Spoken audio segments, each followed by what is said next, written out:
Bismillahirrahmanirrahim.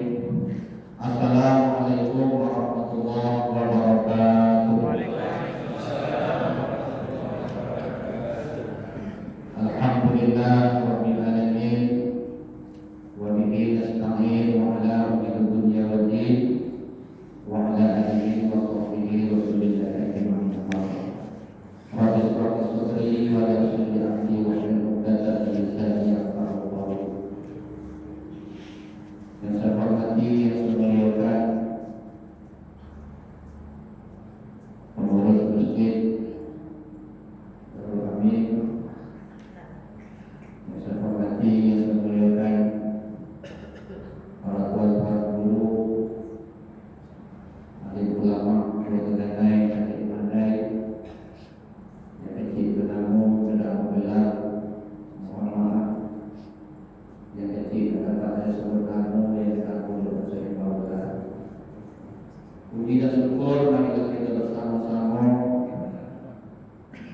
menjadikan puji dan syukur kepada Allah Subhanahu wa taala yang mana pada malam hari ini kita diberikan Allah nikmat yang pertama kali nikmat iman, nikmat Islam, nikmat sehat, nikmat kesehatan. Mudah-mudahan pertemuan kita pada malam hari ini membawa rahmat, membawa berkah dalam kehidupan kita, bagi khusus pada kampung yang kita sendiri. Amin ya rabbal alamin. Salawat dan salam mari kita sama-sama kita sedia kita hadiahkan kepada baginda Rasul dengan ucapan Allahumma shalli ala sayyidina Muhammad wa ala ali sayyidina Muhammad. Bapak-bapak, ibu-ibu yang maaf salat maghrib yang dimuliakan Allah Subhanahu wa taala. Dalam hidup di dunia ini sifatnya sementara. Hidup di dunia ini hanya sementara, hanya sebagai persinggahan. Kita semuanya bakal menuju alam barzakh. Sehebat apapun kita hidup di dunia ini, pasti nanti kullu nafsin dha'iqatul maut. Tak ada yang perlu kita bangga-banggakan dalam hidup ini, kata Rasulullah. Yang lama itu matinya bukan hidupnya. Rasulullah hidup hanya 63 tahun. Wafatnya sudah lebih 1426 tahun. Jadi apa intinya? Bekal di dunia ini kita persiapkanlah sebanyak-banyaknya untuk menghadapi bekal akhirat. Oleh karena itu jangan kita sia-siakan hidup di dunia ini. Hidup di dunia singkat. Maka kita bersegeralah, cepat-cepatlah. Jangan kita merengah-engah, mereka-reka. Apa yang dapat kita kerjakan, kerjakan. Alhamdulillah yang baik. Allah Subhanahu wa taala menyeru kita di dalam Al-Qur'an. Di dalam surah Ali Imran, Allah berfirman, "A'udzubillahi minasyaitonir rajim. Wasari'u ila maghfiratin min rabbikum wa jannatin 'arduha as-samawati wal ardu uiddat lil muttaqin." Allah menyeru kita untuk selalu berbuat baik secepat-cepatnya. Bersegeralah mencari ampunan Allah. Karena Allah sudah menyediakan seluas langit dan bumi untuk orang-orang yang bertakwa. Siapa yang bertakwa itu insya Allah orang-orang yang berbuat baik. Itu salah satu indikasi ketakwa. Hari ini kita lihat sangat sedikit orang yang berbuat baik. Banyak acuh tak acuh, cuek. Padahal panggilan sudah ada. Wasari'u, bersegera. Memang kita sekarang ini banyak hiasan. Kita sekarang ini banyak hiasan permainan. Sehingga kita leko, kita lengah itu. Lagi muda lengah dengan tenaga. Lah punya bini lengah dengan bini. Punya anak lengah. Punya batu lengah orang.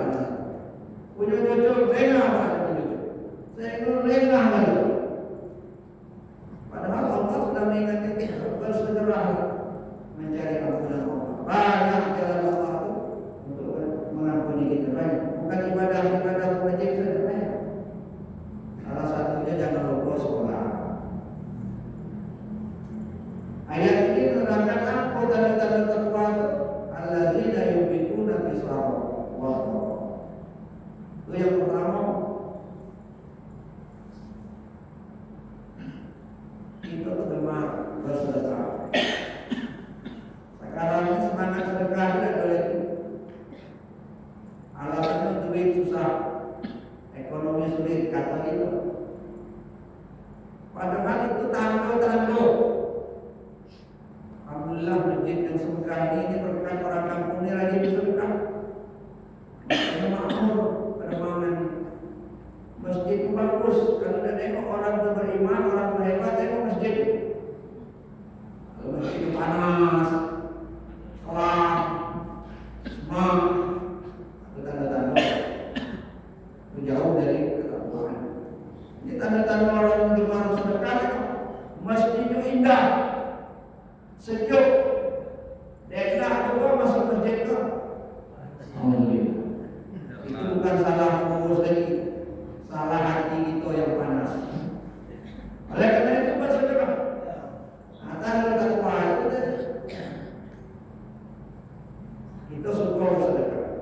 Insya Allah orang yang suka bersedekah ada tak? Yang kedua,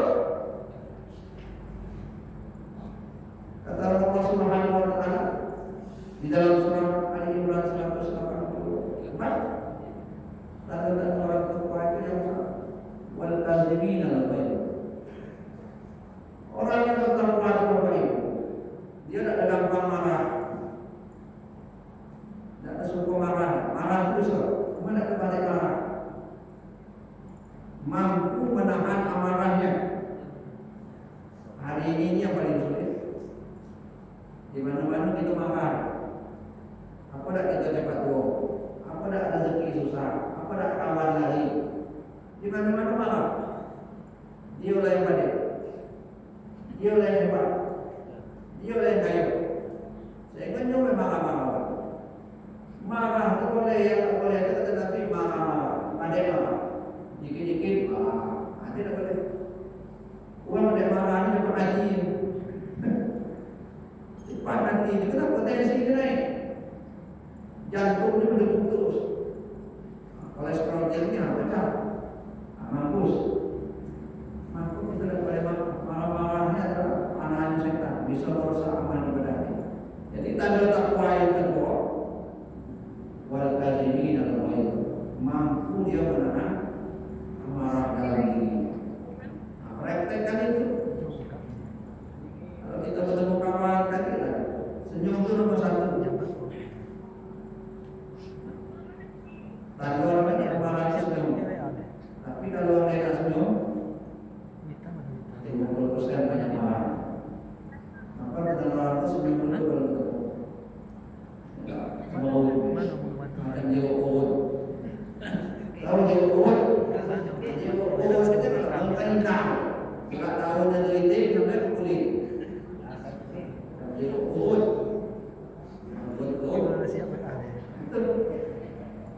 tidak boleh. Itu menceritakan rezeki kita. Susah rezeki kita, lari kawan kita. Kalau orang nak berceramah, kalau orang nak ajak kebaikan, kalau banyak marah, kalau nak dalam diri.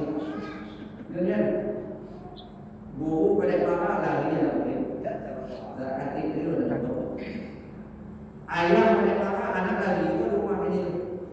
Tak sambung dengan dimarah ayah, itu tunak di rumah. Anak ini dimarah, hilang dua minggu marah. Kalau awalnya begini.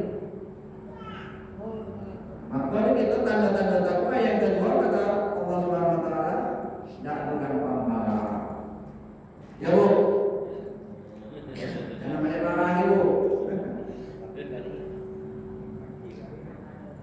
Lagi kalau Bu mana lagi? Yang terakhir tanda takwa itu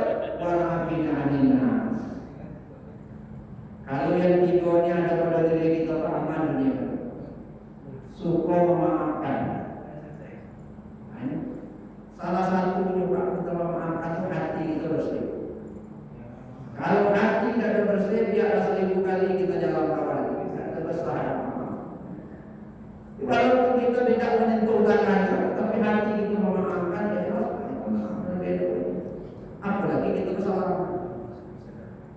Maka itu disunahkan kita bersalam-salaman sudah sembahyang. Itu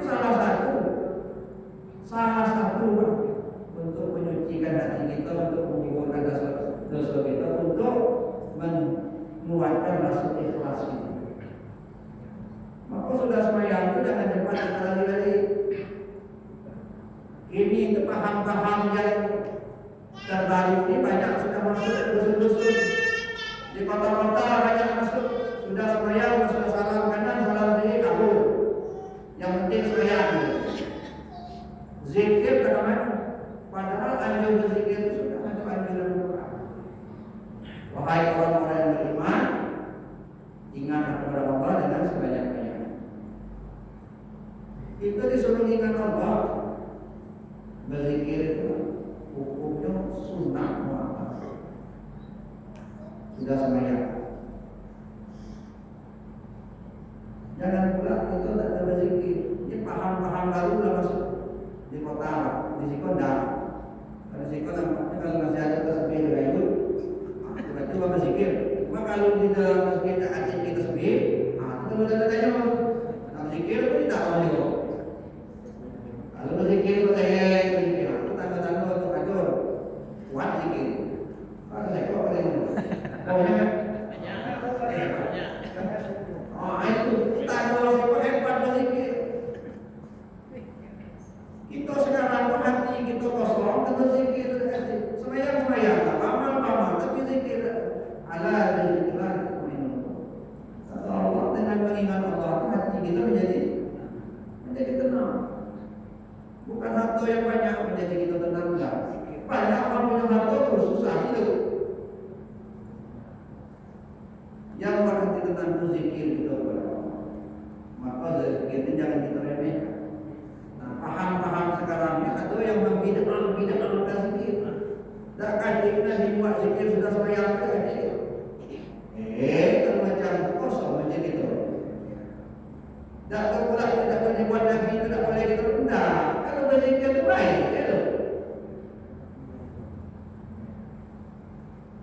kita betul-betul kepada ulama itu. Kita memang tak bertemu dengan Nabi, tapi kita bertemu dengan penerus Nabi. Al-ulama warisatul anbiya. Kita nurut ulama itu. Saya ulama-ulama itu yang dulu itu sampai salahnya mengatakan imam-imam yang empat. Maka berzikirlah kita sudah sholat supaya hati kita tenang. Mudah-mudahan di Masjid Darul Amin ini tidak terkontaminasi oleh paham-paham yang ada sekarang ini, yang sudah heboh-hebohnya di kampung paham-paham Wahabi, paham-paham Syiah. Insya Allah hidupkan zikir itu. Semoga kita dengan berikan orang bertakwa. Ingat, satu, rajin bersedekah. Yang kedua, jangan pandai marah, tahan marah. Yang ketiga, syukur memaafkan kesalahan-kesalahan orang yang pernah zalim kepada kita. Tak kati manusia yang sempurna, pasti kita salah dan hilang. Untuk mengukurkan kesalahan kehilangan itu, kita saling memaafkan, saling halal. Apabila maaf telah kita dapat halal atau tidak, insya Allah hidup kita sempurna, hati kita lagi. Mungkin demikianlah Bapak Ibu yang saya sampaikan. Lalu acara itu ada pilihan cuma 15 menit, apalah 15 menit. Ada kan? Kalau memang tak puas, besok undang lagi ini di acara-acara lain. Insya Allah. Yang benar saya sampaikan datang dari Allah, yang salah kelahiran daripada diri saya sendiri. Bulu seluruh dibuat bila diikat dengan rotan sedok. Mohon ampun kita kepada Allah, mohon maaf saya kepada jemaah yang seadanya. Wabillahi taufiq wal hidayah. Assalamualaikum warahmatullahi wabarakatuh.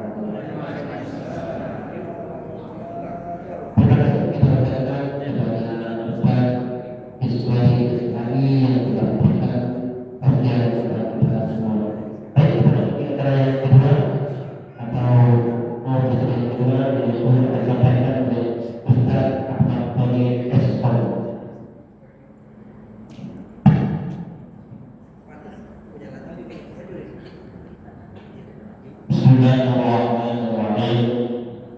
Terpola tinggi seburuk balang putih tak tertuan. Izinkan saya mengucapkan salam untuk hadirin sekalian. Assalamualaikum warahmatullahi wabarakatuh.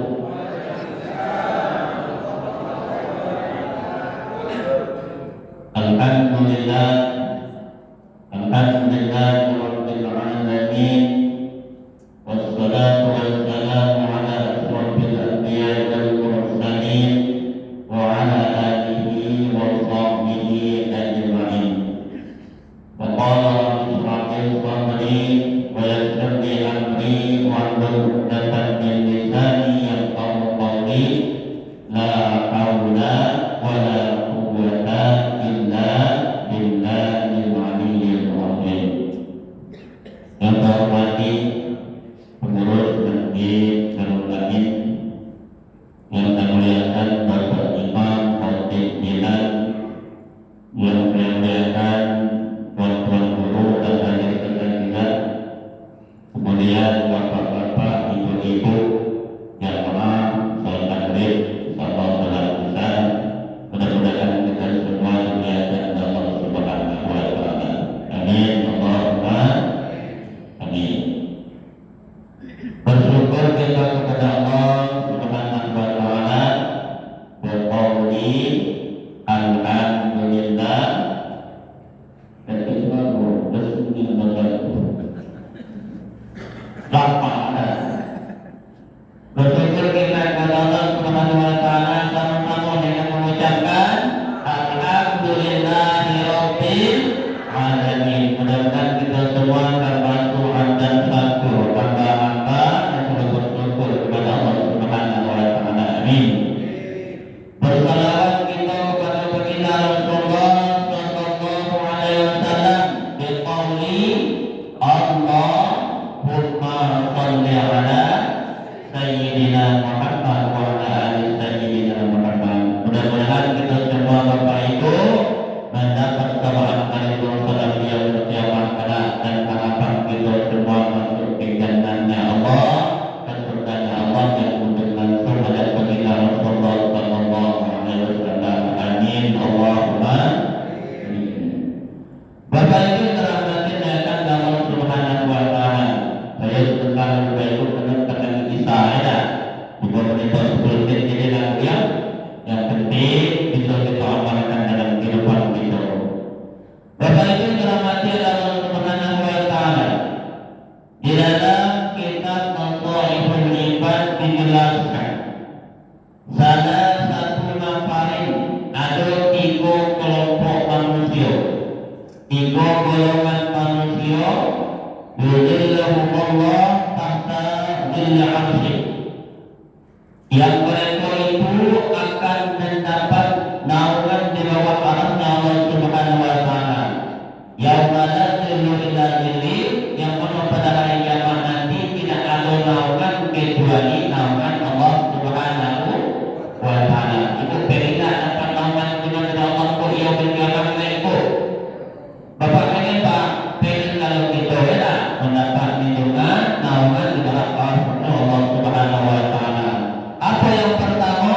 Yang pertama yaitu al-mutawaddi'u bil makan, berwudu bil makan di saat-saat yang tidak kita sukai, yang tidak kita senangi. Ada tak Pak? Kita wudu dan makan peralatannya dan cukup. Ada tak Bu? Pada waktu apa Bu? Ketika kita pada saat-saat dingin, apalagi demam flu, kita, bukan ini kan penuh semayang kedua, bukan kita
yufarriju hammaha. Allah angkat, Allah hilangkan kesusahan dalam hidup kita.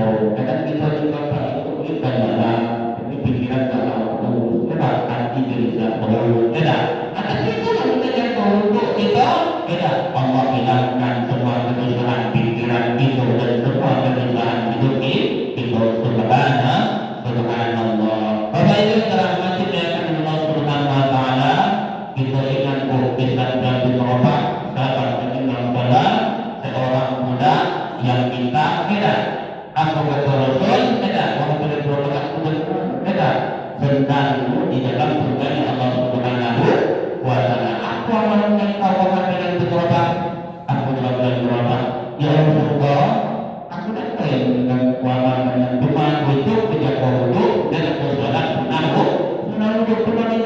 Bayangkan Bapak Ibu kalau kita jago, kalau kita ada penjaga untuk kita dan teman kita, insya Allah kita semua akan masuk ke dalam surga Allah Subhanahu wa taala. Bapak Ibu sahabat saya Allah Subhanahu wa taala.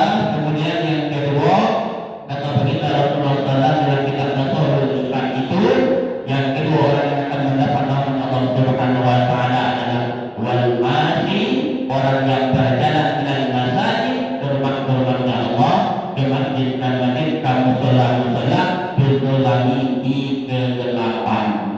Kata kita aku pada bikin enggak punya ini. Ya tak? Masa itu bikin dan tempatnya. Tidak. Macam-macam alasan kita. Tidak. Tapi kalau kita nak gelap, nak terang, tidak, nak mati lampu, nak hujan, nak kalau tidak, terus kita berjalan melangkah kaki kita ke rumah Allah, ke masjid Allah, tidak, insya Allah kita akan mendapat rahmat Allah Subhanahu wa taala di yaumil qiyamah. Memang tenang. Bahkan Bapak Ibu dirahmati Allah Subhanahu wa taala dan kita masih di Mustafa itu, bahkan Jibril, malaikat Jibril itu berangan-angan, dia menginginkan apa yang diinginkan oleh malaikat Jibril itu, ayatuna min bani Adam. Pengen jadi manusia, pengen jadi anak Adam kok. Apa yang pengen jadi anak Adam jadi manusia di Bapak Ibu? Karena pola sholawat lima, yo pengennya sama yang berjamaah bersama imam. Tidak. Itu dan jadi manusia tak mau sholat berjamaah di masjid, tak mau melangkah kaki itu ke masjid. Malaikat Allah, malaikat itu pengennya jadi manusia untuk sholat berjamaah bersama imam. Apa halnya? Karena banyak fadilah dan istimewa yang baik bergerakkan di Allah Subhanahu wa taala. Jelas kita terkena pusat itu dijelaskan apa? Dia itu as-salamatu dengan sifat selamat daripada sifatmu nabi. Kemudian apa? Kalau sholat berjamaah itu diterima sholatnya oleh Allah Subhanahu wa taala. Kemudian apa lagi? Al-ajrul azim, pahalanya sangat besar. Kemudian yang terakhir apa lagi? Takul waswas, yaitu terbaru daripada waswas baik dan sayati dan daripada gangguan syaitan. Bapak Ibu terhormat Allah SWT, mungkin telah dapat sampaikan, mudah-mudahan dapat mengamalkan kehidupan kita sehari-hari. Amin. Allahumma Assalamualaikum warahmatullahi wabarakatuh.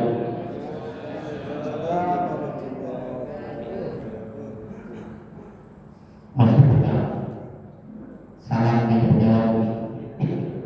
Baik, apa yang terakhir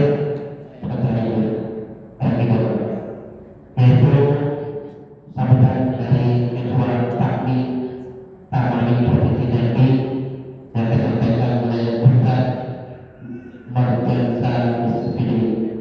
Pada beliau dan silakan.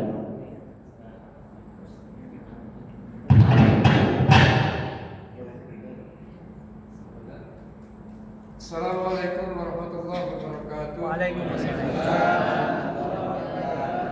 Maaf saya pakai mic karena salah tidak menghargai.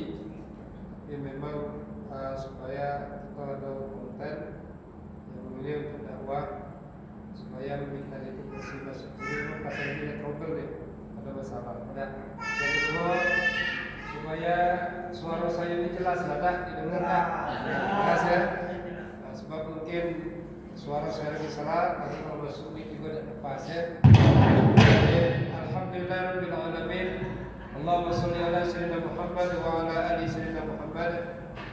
اشرح لي صدري ويسر لي امري واحلل عقدة من لساني يفقهوا قولي رب زدنا علما نافعا وارزقنا فهما واسعا برحمتك يا ارحم الراحمين amin amin ya rabbal alamin.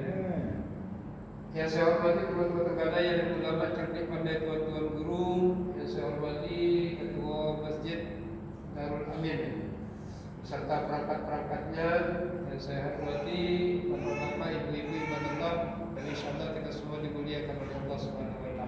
Amin ya rabbal alamin. Kami hadir di sini membawa nama Fahmi Tamami Provinsi Jambi, Forum Silaturahmi Takmir Masjid dan Mushola Indonesia. Alhamdulillah saya ketuanya untuk Provinsi Jambi, dan untuk Kota Jambi ada beliau Ustaz Gus Wahyudin, dan untuk Muara Jambi alhamdulillah ketuanya adalah Ustaz Ahmad Baidowi. Beliau ini ketua Fahmi Tamami untuk Suara Jambi, Kota Jambi Gus Wahyudin, provinsi saya. Ketua umum kami adalah Roma Irama. Saat ini jadi kita ini organisasi nasional. Kemudian pendiri daripada Fahmi Tamami ini salah satunya adalah Kiai Haji Hasyim Muzadi, Ketua NU almarhum daerah. Beliau itulah beserta ulama-ulama besar lainnya, termasuk ketua MUI pada saat itu. Ya. Nah, tujuan dibentuknya Fahmi Tamami ini adalah untuk membentengi umat dari paham-paham yang memecah belah umat. Di antaranya yang nyalah-nyalahkan daripada amalan-amalan yang diajarkan oleh guru kita dulu, orang tua kita dulu, bahkan sudah ditradisikan di lingkungan kita ini disalah-salahkan. Maka takmir masjid ini forum silaturahmi takmir memakmurkan. Jangan sampai kalau ini tidak dibentengi habis di masjid ini. Kenapa ada paham-paham yang secara tidak sadar memecah belah umat? Disalah-salahkanlah amalan kita, akhirnya kita mencekak sama-sama kita. Contoh nih, salah satu amalan nih, kalau di waktu sedikit saya ambil yang penting-penting untuk masalah memakmurkan masjid. Amalan yang suka diributkan, satu, untuk masalah komat ribut. Ini pengurus masjid dia tidak punya hati, tidak punya ilmu, sekedar dia aku lagi sholat sunnah dia komat. Kira-kira ada tak di sini tu? Mudah-mudahan tak ada. Di Jambi banyak tu. Ustaz kami ini nak tanya, ini kira-kira kalau kami lagi sholat ini tiba-tiba orang yang nak komat, berarti kan orang tidak mengerti ya tak? Sedangkan ada yang namanya ajaran syariat kita tu, kalau namanya kita tadi tu antara dua azan tadi tu ada solat tu, solat qobliyah namanya. Lagi solat qobliyah tadi tu kita juga dianjurkan di antara dua azan tadi itu ada yang namanya waktu untuk mustajab berdoa. Boro-boro awak nak berdoa, awak lagi solat dia qomat. Akhirnya aku malah solat di situ, kau hilang, bu hilang. Timbul lagi paham yang mengatakan solat sunnah lebih baik di rumah. Seluruh solat sunnah pula qobliyah itu di rumah, ba'diyah itu di rumah, solat sunnah di rumah. Kita tidak paham, kata kita iyalah. Maka tidak ada lagi orang solat sunnah. Habis solat isya balik, apa ada solat ba'diyah? Solat sunnah itu lebih baik di rumah. Kalau dalam hadis itu dikatakan li anna baiti huna, karena rumah aku ini kata Rasulullah dekat situlah. Makanya aku sholat qobliyah di rumah, habis itu aku ke masjid. Kalau kita sekarang tak nak jauh pun kita nak sholat di rumah juga, kenapa nak sholat di sini? Awak sholat di rumah qobliyah nyampe sini orang dah selesai sholat. Berapa? Jadi yang namanya sholat sunnah itu lebih baik di rumah itu adalah dari umum, kecuali sholat fardu di masjid itu dari umum. Kenapa dari umum? Karena ada sholat-sholat sunnah yang lebih baik di masjid. Contohnya apa? Tahiyatul masjid. Itu pembantah itu sikok tu kan. Sholat sunnah semuanya lebih baik di rumah. tahiyatul masjid berarti kau di rumah lagi. Dah habis dah. 2 menit. Ya, itu yang pertama. Lanjut 5 menit insyaallah ya. Jadi jangan sampai bagaimana sikap kita lagi kita tadi sholat, kata para ulama 4 mazhab menentukan awak lagi sholat sunnah tiba-tiba orang qomat, Rasulullah mengatakan tidak ada amalan, tidak ada sholat setelah qomat selain sholat fardu. Saat orang qomat awak lagi sholat qomiyah atau sholat tahiyatul masjid, batalkan untuk kita mengambil takbiratul ihram pertama bersama imam. Batalkan kata pendapat yang pertama. Kata pendapat yang kedua, kalau sholat tadi itu awaklah sudah dapat 1 rakaat sempurna, tinggal menyelesaikan rakaat yang singkok lagi itu, maka sudah selesaikanlah. Tala ilah dah ikut itu pendapat yang kedua. Yang pertama tadi boleh batalkan benar, yang kedua tadi karena awaklah selesai 1 rakaat mau dilanjutkan boleh, nak dibatalkan juga boleh. Jangan nyalakan pengurus masjid. Gara-gara awak sholat kemudian dapat teguran, bukan surga yang dapat, neraka yang dapat. Paham Bapak Ibu? Aku malah sholat di situ, kenapa? Awak lagi sholat qobliyah dia komat, sakit hati. Gara-gara sholat situ qobliyah awak dapat teguran, la yadkhulul jannah qati'ur rahim. Jadi jangan kayak gitu. Jadi pada saat qomat sudah dikumandangkan, kata Rasulullah, tidak ada amal, tidak ada sholat yang lebih baik kecuali sholat fardu. Habis qomat jangan lagi nak ngapo-ngapoi, hargoi daripada imam tadi itu. Kalau sudah qomat, kapan imam maju? Ada 2 pendapat. Yang pendapat pertama saat mulai daripada qomat mulai, asyhadu anna Muhammadar Rasulullah, langsung itu naik. Itu yang pendapat pertama. Pendapat yang kedua, imam itu naik pada saat qamatis shalah atau hayya 'alas shalah. Naik. Pada qamatis shalah naik. Dan itulah daripada sunnah. Tidak pun imam sebelum qomat dia juga maju sah.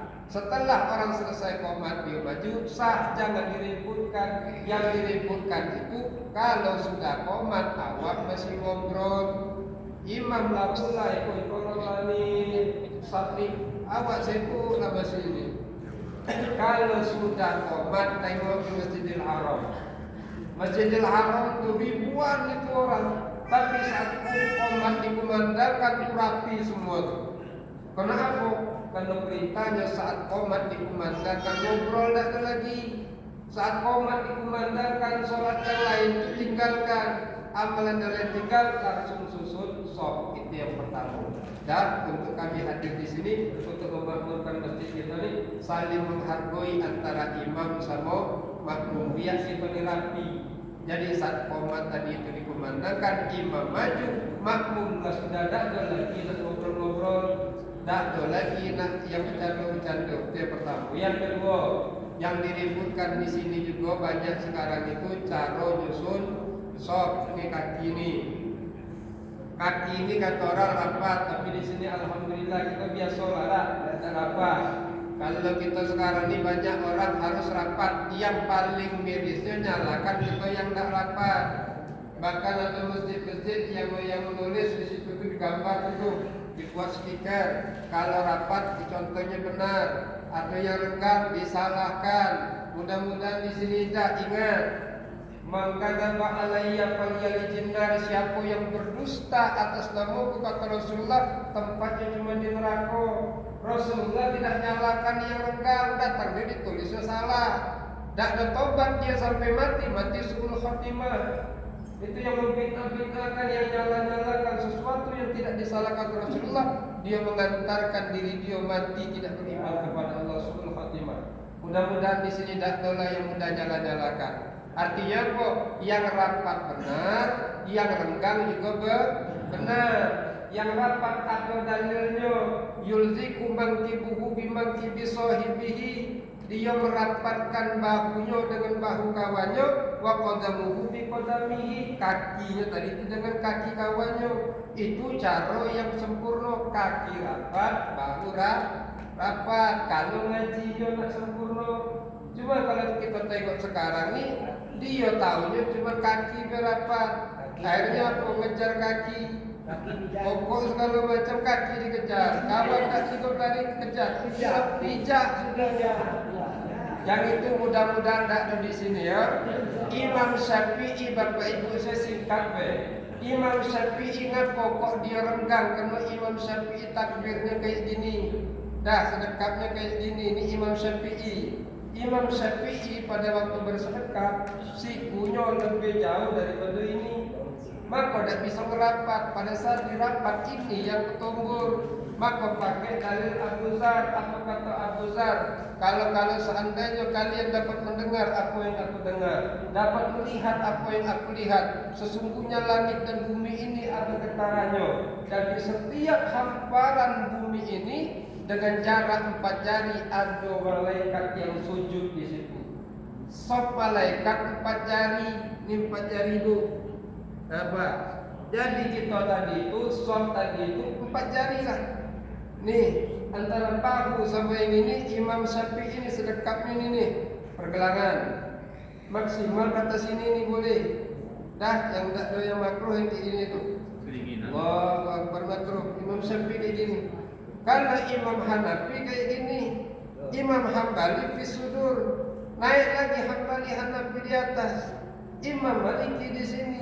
Selain daripada Imam Syafi'i mereka bisa rapat. Kenapa? Nah, bawah lurus, ngambil di sudur nih, lurus, ngambil di atas, lurus. Yang di sini benar, yang di sini benar, sini benar, sini benar. Yang kayak gini juga benar. Imam Hanafi, Hambali, Maliki. Imam Syafi'i yang kita kayak gini. Imam Syafi'i tidak bisa merapatkan kaki karena aku siku kita yang ketuburan. Terakhir, bagaimana cara kita takbir? Ini ribut takbir. Allahu Akbar. Dua coba dalam hadis sahih itu yang ada dan ditemukan oleh para ulama kita. Yang pertama yaitu hazwa bimankibihi, hazwa mankibaihi, yaitu sejajar dengan bahu. Yang kedua uzunaihi, yaitu dengan telinga. Jadi dua itulah cara melakukan kita takbir. Allahu Akbar sejajar sama kuping. Allahu Akbar sejajar dengan bahu. Ibu-ibu datang ke Rasulullah, ya Rasulullah, bagaimanakah sholat kami perempuan ya Rasulullah? Perempuan sholatnya tertutup lebih baik. Dari dua gerakan ini mana tertutup? Yang tertutup yang ini. Maka ibu-ibu kalau takbir kayak gini dah. Ada yang kayak gini, jarang. Tapi yang kayak gini benar. Tapi kata Rasulullah tertutup lebih baik. Maka ulama kita mazhab Imam Syafi'i untuk ibu-ibu takbirnya kayak gini. Dah, nak kayak gini boleh, nak kayak gini boleh. Asal jangan kayak gini. Dah, pokok sejajar sama telinga. Telinga atas, telinga bawah, antara telinga sama bahu boleh. Dah, yang ini juga boleh. Yang penting sejajar telinga, sejajar bahu. Dari yang ini bagaimana cara sujud? Allahu Akbar. Kata sebagian para ulama kita, bagaimana bentuk takbir begitu bentuk sujud. Allahu Akbar. Awak takbir kayak gini, sujudnya kayak gini. Ibu-ibu Allahu Akbar, berarti sujudnya kayak gini. Maka ibu ngepit. Dah, bagaimana takbirnya? Yang perempuan ngepit. Dah, yang untuk yang laki-laki tadi itu sujudnya buka. Untuk perempuan jangan kita nak ikut-ikutan yang di media sosial. Sholat perempuan sama laki-laki sama, jangan ikut. Itu tuntunan sholat ada dulu tuh. Perempuan sama laki-laki beda cara sholatnya, cara sujud beda. Laki-laki menjauhkan perut dari paha. Kalau perempuan mendekatkan perut ke paha, ininya juga rapat. Dah, beda gitu. Maka pada waktu kita laki-laki lebih afdalnya mana? Laki-laki lebih afdal. Rasulullah masuk ke masjid, tiba-tiba ada laki-laki sedang sujud tadi terapat. Nengok sujud laki-laki rapat, Rasulullah direnggangkanlah tadi tangannya tadi itu. Dan itulah dalil laki-laki lebih afdal renggang. Cuman janganlah kata orang kita ni amal ibadah ni saklek niat nak renggang segala direnggangkan. Kalau awak ni solat dewean tak jadi masalah. Nak sejauh apapun tangan renggang tak jadi masalah. Tapi kalau awak lagi kita tadi solat berjamaah, janganlah pula renggang. Kaget sudah ganti tadi nak sujud tadi. Mana pada awak nak sujud? Maka adalah kita adab etika dalam solat. Tangan tu jangan renggang-renggang. Kasihlah posisi ganti tadi itu. Paham Bapak Ibu? Maka inilah yang membuat kita ni di masjid ni indah. Balik lapang, rasa persaudaraan juga kental. Ini gara-gara awak nak sujud tangan kawan kayak gini. Balik-balik tak berteguran. Apa? Jijiknya nak tengok dia. Aku nak sujud tak bisa apa? Tangannya renggang. Nah, tangan renggang, kakinya pula renggang pula lagi. Bapak Ibu, ini terakhir. Bagaimana berdiri solat yang paling afdal? Kita ngambil yang tadi itu rapat bahu, rapat kaki. Ini dalil ada kiasnya. Rapat kaki, rapat bahu artinya apa? Bahu sama kaki ini sejajar. Bapak Ibu solat sendirian dan paling afdal berdirinya kaki sama bahu ini sejajar. Kayak mana cara kita tadi itu menakar kaki sama bahu sejajar? Bahu kita nibu sekilan, 1 kilan, sibron, dah 1 kilan ni lah. Serbanopun lah kilan ibu tu pastilah sama dengan ini. Semakin besar lebar datonya, semakin panjang kilannya. Kilan kita ni, ini patokan ni. Nah, sisa daripada ini, inilah kaki ini di bahu. Dah, dato yang paling lebar, berarti kilannya lebar. Maka yang paling afdal sekilan. Nah, itu yang paling afdal. Kata ulama mazhab Imam Syafi'i, kurang dari sekilan rapat makruh. Saya kemarin tu dikeluarkan lagi dengan apa? Kiai Haji Zainul Arifin. Kenal tak? Beliau soal ceramah Maulid sampaikan itu bahwa orang yang bermazhab Imam Syafi'i lalu kemudian pada waktu berdiri kurang dari sejengkal merapatkan tadi itu makruh. Lebih dari sejengkal juga makruh. Maka kita tadi kalau mau afdalnya sholat dewean sekilan, dah itu yang paling afdal. Cuma jangan pula setiap sholat hilangin pula. Nah, rasa saya itu bila dulu yang dapat saya sampaikan karena waktu juga. Yang mudah-mudahan ini bermanfaat.